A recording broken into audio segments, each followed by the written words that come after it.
Hello viewers, I'm your host Pratiksha Mishra with another episode of South Asia Focus. Let's begin the show.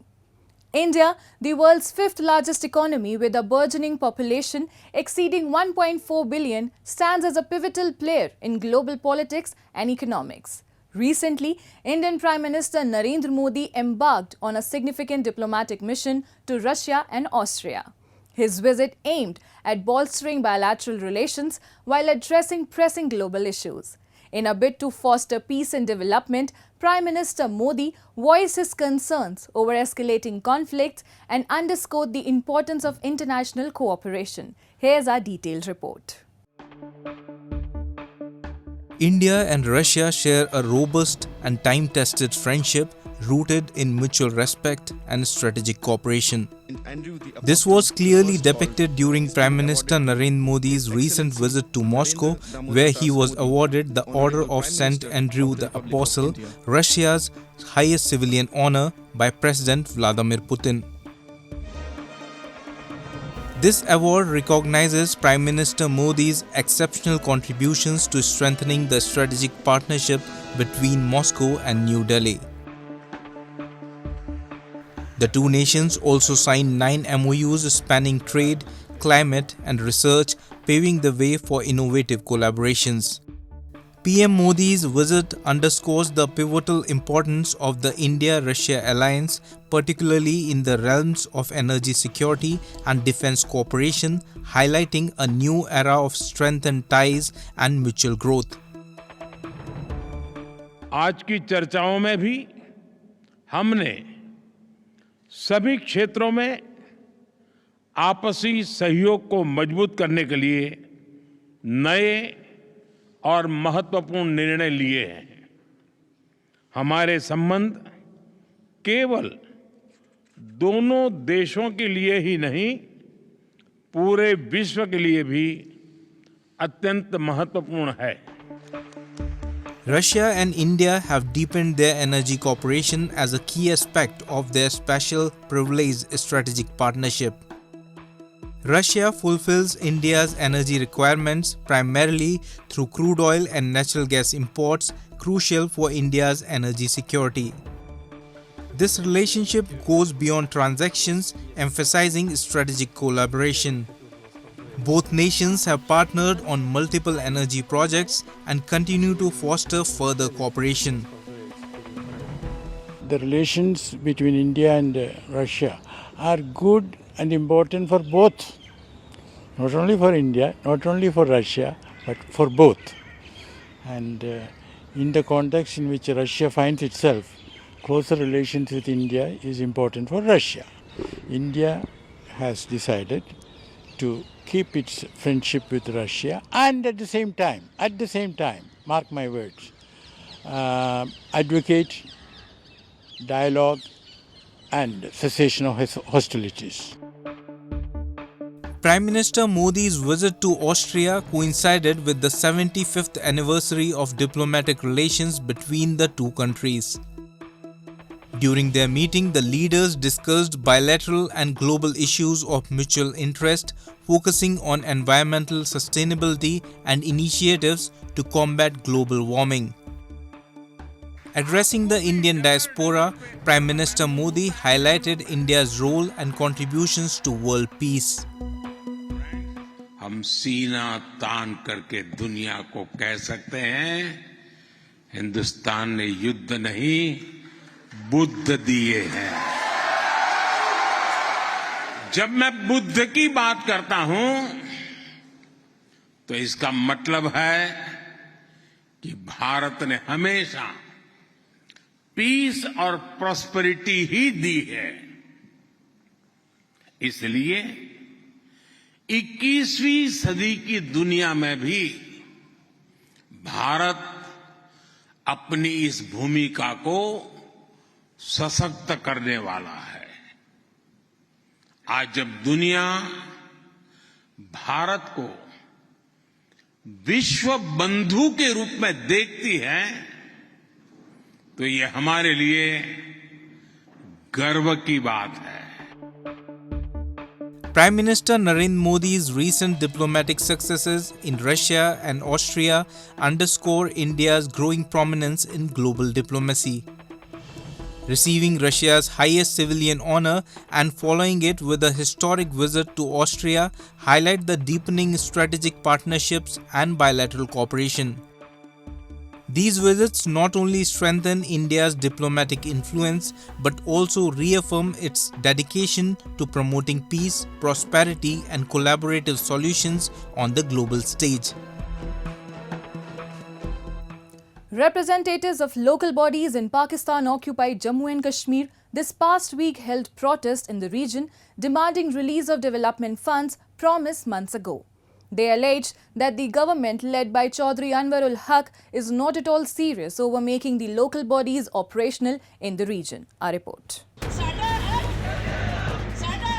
The councillors of local bodies in Pakistan-occupied Jammu and Kashmir this past weekend set up protest camps in the region as they voiced their anger over the lack of development funds and powers promised to them by the Prime Minister of POJK, Chaudhry Anwarul Haq. Reflecting a growing discontent among the elected officials, the sit-in was also joined by the women councillors from across the region.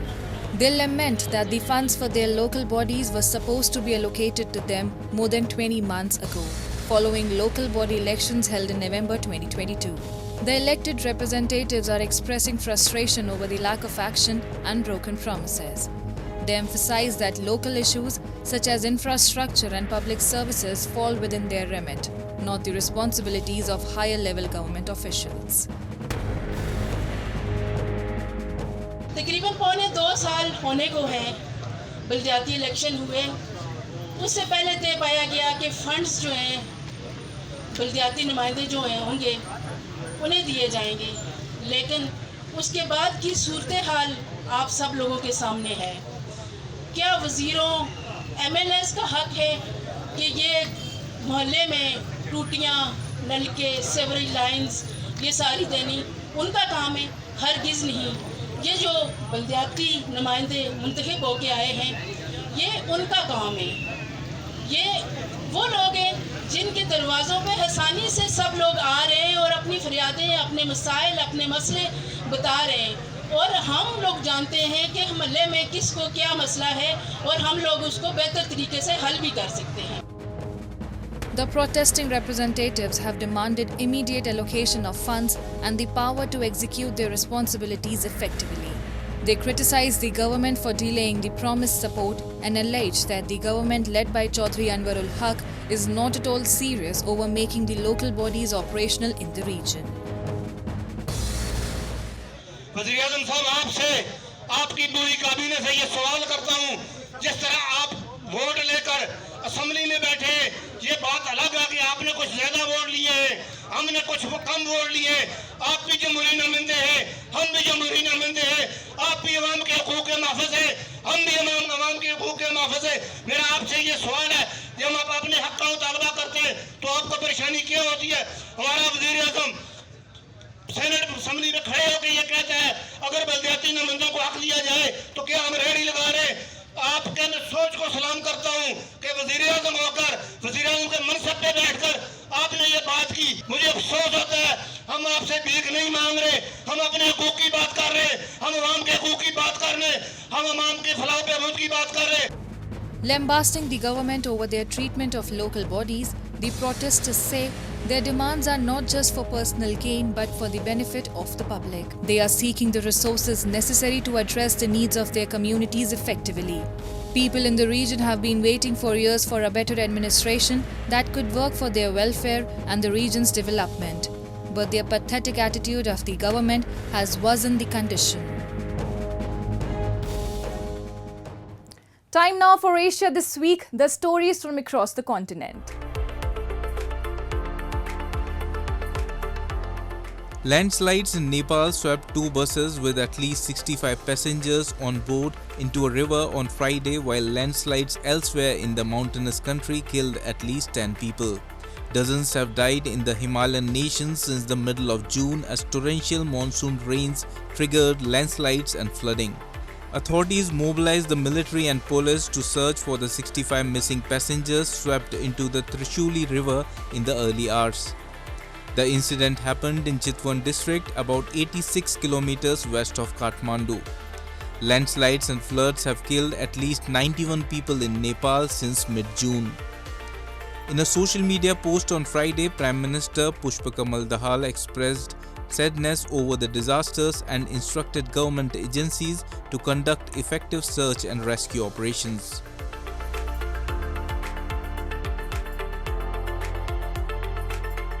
Samsung Electronics unveiled its latest foldable smartphones on Wednesday. It's bolstering AI functions in a bid to challenge Apple's dominance in the premium market. With a starting price of around $1,900, the Galaxy Z Fold 6 is Samsung's lightest and slimmest phone yet. The world's largest smartphone maker pioneered the foldable segment in 2019. The launch is crucial as competitors are surging into the market. Samsung is also offering new AI functions, including a listening mode that provides simultaneous interpretation by voice when paired with Galaxy Buds earphones.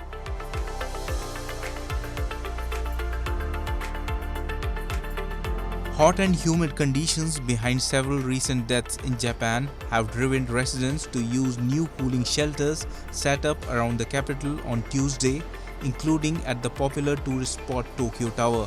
Typically, facilities such as community centers or libraries equipped with air conditioners, the shelters are part of a scheme adopted this year that require local governments to provide people a respite from the heat after warnings go out. 実際にまだ梅雨が明けてないとはいえ、もう猛暑35度超える猛暑の中、すごい暑い、今年の方が去年よりも暑いのかなっていう感じを受けております。Authorities in Japan had warned against the risk of heat stroke in Tokyo and areas in its east and west and urged people to avoid physical activity, while local media reports said scores of people have been hospitalized, with some dying from heat stroke symptoms over the past few days. Moving on. India recently hosted a significant diplomatic event in New Delhi as it convened the BIMSTEC Foreign Ministers Retreat. This gathering brought together top diplomats from member countries of the Bay of Bengal Initiative for Multi-Sectoral Technical and Economic Cooperation. The retreat marked a crucial moment for setting ambitious cooperation goals among nations sharing the Bay of Bengal, reflecting India's commitment to fostering regional unity and progress. India hosted a retreat for Bay of Bengal Initiative for Multi-Sectoral Technical and Economic Cooperation Foreign Ministers, during which External Affairs Minister S. Jaishankar encouraged his counterparts to adopt ambitious objectives. Jaishankar engaged in several meetings during the event alongside foreign ministers and senior officials from BIMSTEC countries such as Thailand, Bangladesh, Nepal and Bhutan. He underscored the significance of demonstrating a firm commitment to rejuvenating cooperation among the nations involved. For India, BIMSTEC represents the intersection of the neighbourhood first outlook, the Act East policy and the Saga vision. Each of these endeavours is being purposed with a specific focus on the Bay of Bengal. Our message should be clear that we are all determined to infuse new energies, new resources and a new commitment into cooperation among Bay of Bengal nations. The retreat is a platform for exchanging ideas and fostering deeper cooperation across various domains including connectivity, trade, health and digital infrastructure. S. Jaishankar invited suggestions from representatives of BIMSTEC member countries on how to take BIMSTEC forward. Indramani Pandey, the Secretary General of BIMSTEC who participated in the event, stated that his primary focus as Secretary General is to ensure effective implementation of decisions made by member states. my priority as Secretary General is to make sure that the decisions taken by the member states are implemented well. It's member states who decide the priority areas for cooperation, and there are already 7 sectors of priority which member states have decided, including the very important security sector, which includes the different dimensions of security, so from transnational crime, terrorism to maritime security, and there are different mechanisms already on place. This is the first time the ministers met since the BIMSTEC Charter came into effect in May 2024, which lays down principles and vision for the bloc. The inaugural edition of the meet was held in Bangkok in a similar format in July 2023. BIMSTEC is a regional grouping comprising India, Bangladesh, Myanmar, Sri Lanka, Thailand, Bhutan and Nepal that was established in 1997. The grouping accounts for 22% of the global population and has a combined gross domestic product of $2.5 trillion. India, with its coastline bordering 3 sides, plays a pivotal role in its economy. However, rising ocean pollution poses a significant challenge. Yet, amidst this, there's a remarkable individual like Aradhana, a 10-year-old girl making a notable impact in ocean cleanup. Her young age underscores a powerful message to the global community. Take a look. The girl diving into the ocean with a heavy oxygen cylinder is not engaging in water sports, but collecting trash from below the surface. This 10-year-old Tharage Aradhana from Karapakkam in Tamil Nadu is a role model for her efforts in ocean cleanliness. Inspired by her father, S.B. Aravind, a professional scuba diver, Tharage has been diving and cleaning the Nilgiri Ocean daily since she was 5. Aravind, with 20 years of experience, has collected about 10,000 kilograms of trash and aims to raise awareness about ocean pollution. I'm not saying only I am doing this job. So many marine biologists and so many scuba divers are doing the same kind of job all over the world, but it's not enough. If we want to save, see that the mistake what we done these many years, we can't correct it in one single day or one single month or one single year. The amount of plastics what we dumped in the ocean is unbelievable. So I don't think so it will happen very soon. It's a very long process. So that is the reason I'm engaging my daughter, focusing on next generation to understand how important is the environmental, saving the environmental and saving the marine life. Following in her father's footsteps, Tharage has already collected more than 1,000 kilograms of trash by diving deep into the ocean every day. Under her father's guidance, she set a record by swimming 18 kilometers from Kovalam to Nilgiri as part of the Save the Ocean campaign. We are using plastic and throw it in the streets. On the time of rainfalls, all the plastic mixed up in the ocean by lakes and ponds. So people have to be more aware and avoid throwing plastics to save our environment and earth. The father-daughter duo has given a new direction to the ocean cleaning campaign. Their small contribution is raising great awareness about ocean cleanliness among people.